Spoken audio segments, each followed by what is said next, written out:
Hello, I'm Dr. Karlfeldt. I'm here with Dr. Couchman over at Elevation Health Center. Dr. Couchman, one of the things that people are concerned about is the need to wear that mask, Right. to protect people. A lot of us, we want to make sure our elderly are doing fine.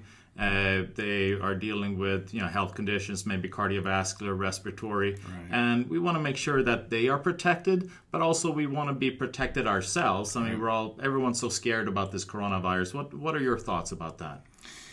Yeah, so my background is I was a paramedic firefighter. I've worked in occupational health. I've worked in emergency rooms. I've worked in urgent care. I've actually been specifically tasked with testing lungs for people that actually are going to wear a mask for long term. That's part of just certifying that you can actually wear a mask. As a paramedic firefighter at firefighting, you can't have actually any hair along the face line. And it's one of those things that you take a look at the amount of testing that we had to do in order to certify that myself or others were able to wear masks for long periods. To me, it doesn't really make any sense because you think here you have a physical barrier, you're protecting yourself from other people and you're protecting them from what you're breathing out. And here you're saying you actually need to be certified to wear a mask. I mean, to me, it doesn't make any sense. I mean, why would you need to be certified? I mean, what is the danger of wearing a mask? Yeah, ultimately, the hard part about wearing masks is you're constantly rebreathing your own air. Yeah. You take a look at in the hospital work that we ended up doing, a mask was single use per patient contact. So I come into your room, I put a mask on, but the reason that it's called PPE is because it's personal protection equipment, right? So it's me. It protects me from that person interaction. So you're not protecting the individual from you. So people that are thinking that here I'm protecting my elderly parent, you're not really protecting anyone. Right. And why is that? I mean, why is that not protecting? You actually take a look at some of the research studies that have actually been done, and you talk about like somebody actually sneezing through a mask. Right? Yeah. You actually still can get water droplet transmission through the mask with just a sneeze. Now, on top of it, let's start to talk about the fact that most people that wear masks, they're constantly touching their face. Yeah. They're adjusting the nose. They're moving it around. They're pulling it off. I literally saw somebody outside today who literally they're pulling it up and down based off of interaction. So all of a sudden they talk to somebody, they got to pull it down so that they can talk to you, right? Yeah. So there's just certain things where, like, if you're not medically trained in order to wear a mask, and specifically even medically, we're not really supposed to wear masks long term.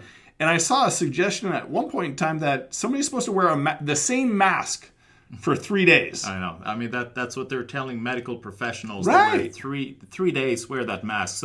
So I mean, we know that the mouth is like one of the dirtiest cesspool of pathogens, viruses, bacteria, fungus. I mean, all of that we got in our mouth. So, and here we're creating an environment, right? Where we're it's like a greenhouse effect in our mouth. Yeah. Well, think about it this way too. If you take a piece of bread, or if you take a piece of milk or fluids or whatever, as soon as you contaminate those, right? Everybody in school has seen, I touch a piece of white bread with my hands, and all of a sudden it starts to create mold, right? Yeah. Well, the mask is no different. Mm-hmm. You put a mask on your face and you start breathing the same air, you start actually having saliva come out of your mouth, make contact with the mask, it instantly starts to breed bacteria. Yeah. You touch it, now all of a sudden it's breeding other bacteria.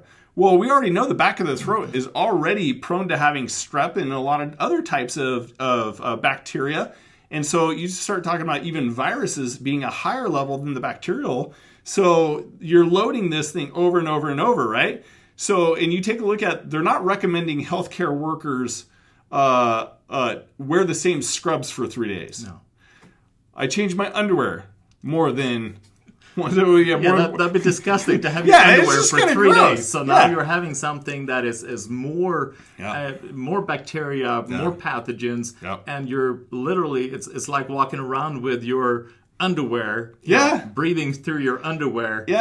And that's where you take a look at if you've got chronic disease, if you've got cardiopulmonary disease, then you're actually making yourself a higher level of risk. You talk about rebreathing the same air, the same CO2. What do you think that's doing to your immune system? You take a look at just before we got on here. This is British Medical Journal. This is an article that I printed out right before we came on, and there was 1,607 hospital workers greater than age of 18. And basically, when they actually did this, they were actually looking to see how effective are masks. Yeah. And they're not just talking about the short-term use, but they're talking about the long-term use, prolonged use of having to wear a mask 24/7. Yes. Right? So now we actually take a look at, and we go through the conclusion, and any of you guys can pull this down, but the conclusion really, it states, results in caution against the use of cloth masks. And what are we using out there? Well, everybody's making their own cloth mask, right? That's the only thing that's actually available. Uh-huh. So now it actually even says moisture retention, reuse of cloth masks, and poor filtration may result in increased risk of infection. Yeah. So, I think at the heart of all of this is that we all want to do something to help each other. Yeah. But ultimately, what we're seeing, this is a false sense of security. Yeah. The research doesn't support it.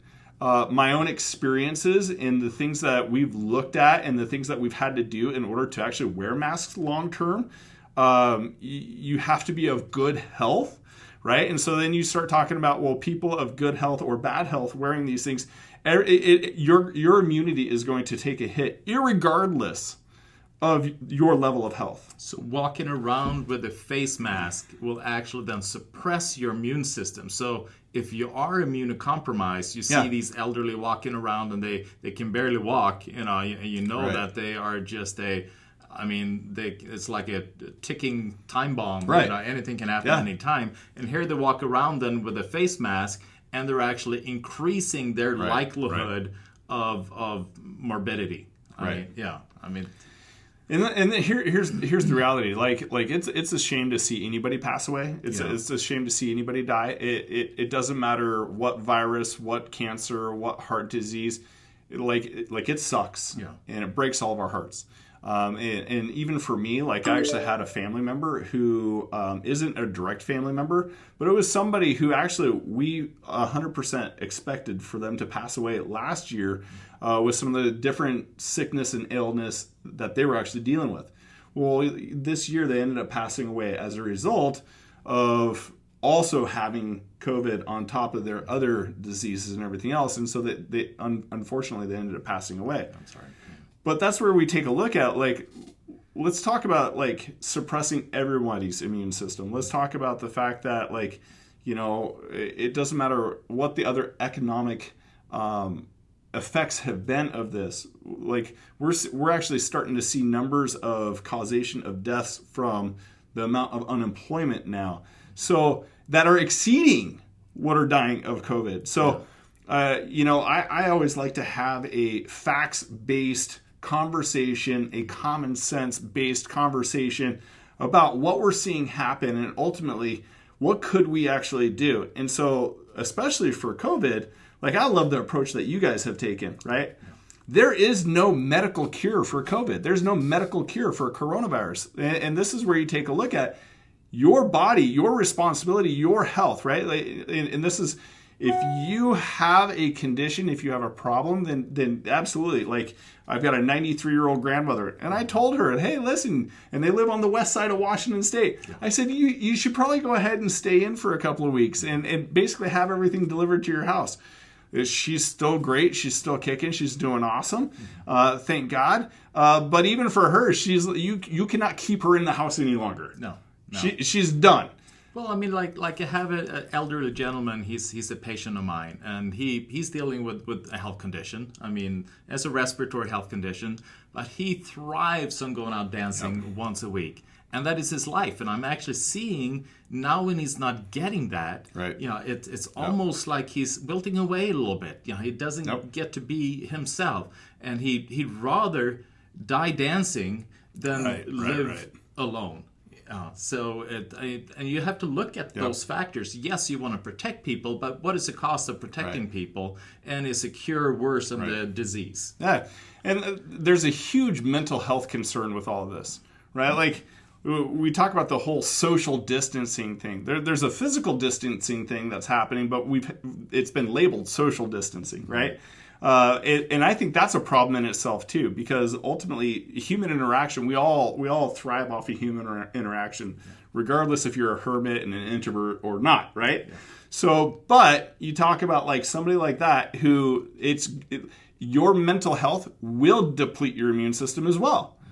So, and we're even seeing federally wise, they're actually talking about the same things that we're talking about, which is only going to happen this year because they have no cure. They have no way to treat this or prevent this at this point in time. So the conversation is, guess what? You need to boost your immune system. And at the end, I mean, we've dealt with the same thing every year. Yep. We've dealt with flu virus, influenza every year. It's been the same thing. So now we just labeled something. We got some novel virus, and we're thinking that we need to behave differently. But in reality, it's the same. It is the same. And the stats are the same, but we're trying to take measures that are completely opposite from what we should have done. Exactly. Yeah. And that's where you take a look at, like, since the day this world was formed, there's only going to be more bacteria, more virus. Mm-hmm. Guess what? It's smart. They are smart. They will adapt. They will change. I saw something recently that we have 30 different types of COVID virus in the United States currently right now. It's going to mutate. But this is the same thing like you and I have always seen with the flu virus, right? Like we're always told like, hey, here's the bad ones. Here's the ones that you want to protect yourself against. But then all of a sudden when it comes to the United States, well, everything's been predicated on the year before from China. So now all of a sudden it's mutated how many times? Yeah, exactly. And it's like, oops, we made a mistake. And what we're seeing here is different than what we're seeing in Italy. It's different than what we're seeing in China. It's different than what we're seeing in Germany. Yep. And so the only thing that can fix this is our immune system. Right. And it's just adapting. But I want to get back to the mask again, because that becomes such an important part. People feel that they almost feel shunned when they're outside, not wearing a mask. And then you have stores that thinking that they're protecting their workers, and also that they are liable if they are not telling their workers to wear a mask, and also that they can then risk somebody coming into the store and then God forbid that they get infected while they're in the store. So now they can sue me, so I feel more protected wearing a mask liability wise. Right. So having then studies like this, to back things up, I mean, that's crucial. And then sound medical advice. I mean, your training in what a mask does and doesn't do. I mean, we need to just pound that information so people understand out there.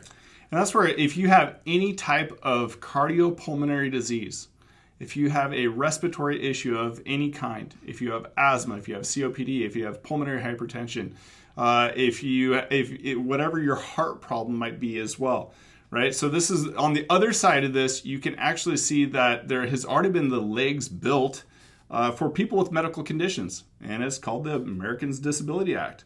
So just as much as they could be sued for looks because it's not sound research, it's medically it doesn't hold water, doesn't hold weight, they on the same time could be actually held liable for somebody who actually goes into distress because they are wearing a mask and they don't understand how to wear a mask. Right? The same thing for workers. OSHA specifically prevents people from actually being in masks long term. And so this is where you take a look at. We got two government bodies who actually talk about the fact that we really shouldn't actually be in masks for long terms. And if you have a medical condition of any sort, then you shouldn't be in a mask as well. So once again, it's the appearances of actually doing something about this, but medically we can't actually support that with research that actually shows that you're actually helping yourself, let alone anybody else. And in fact, right now, what we're also seeing is we're seeing the population that has exclusively sheltered in place are now the people that are the second wave of people that are actually getting, that are coming down with COVID. Yeah. Right? So So explain to me that rationality. I socially distanced, I isolated, I went on quarantine, and I was strict about it, and all of a sudden I pop up with it. Yeah. Let's talk about the other part about this too. The largest pores, the most accepting pores in your entire body are your eyeballs. Yeah. So we're gonna mask them? Yeah. Like let's talk common sense wise. You talk about any type of like hole or orifice in your body is how you accept something, right? So you might be protecting your airway. Maybe you might actually be causing more of a detriment to your airway, but you aren't covering your eyes. Yeah. And guess what? You don't have suction cups that you can walk around on all day long. Or if you do, like I used to wear in back in the fire service days, we had SCBAs. We actually had self-contained breathing apparatuses where we could breathe underwater if we wanted to. Yeah. Right? That's complete isolation. Well, we're not recommending that you go out and buy an SCBA, right? Let's common sense. Let's numbers-based response. Let's actually talk about the things that are actually working. And let's talk about the mental health aspect to it, because these are the things that are actually treating it. These are the same things that we used to tell people about for colds or flus or whatever.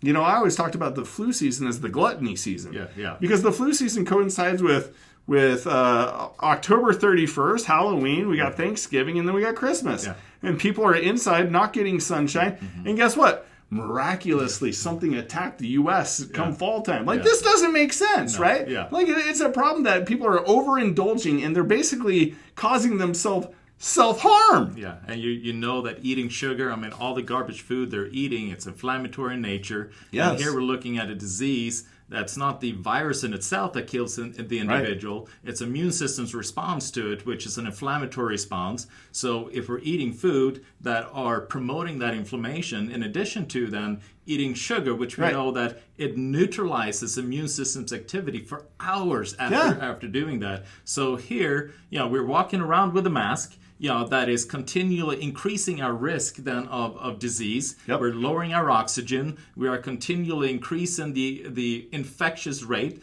And also we know that a lot of the arteriosclerosis, I mean the plaque around the blood vessels, we know that they are infectious based, meaning that they're infections along the blood vessels that are creating that plaque. So now we are, and we know the importance of cleaning our mouth.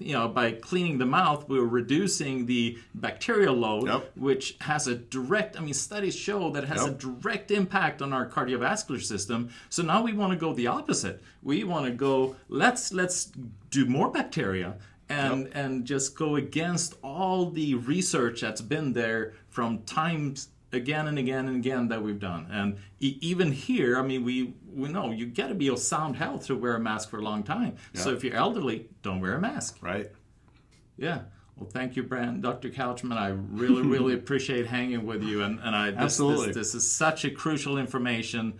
And I really, and businesses out there are scared. They are scared to not comply. So it becomes you as a citizen to reach out to your legislators and saying that this is unsafe. I don't feel safe wearing a mask. I'm dealing with heart conditions. I'm dealing with pulmonary conditions. I need oxygen. Right. And I'm scared of breathing my own bacteria again and again and again. So we need to change this scenario. We need to change his narrative. And it's you as a citizen that need to reach out to your legislator and say, we don't want to wear a mask. Businesses, they are too scared. They have something to lose. But you as a citizen, you are the ones that put legislators out in the positions that they're in. And they got to listen to you. So thank you so much, Dr. Couchman. Hey, thank you. Yeah. God bless.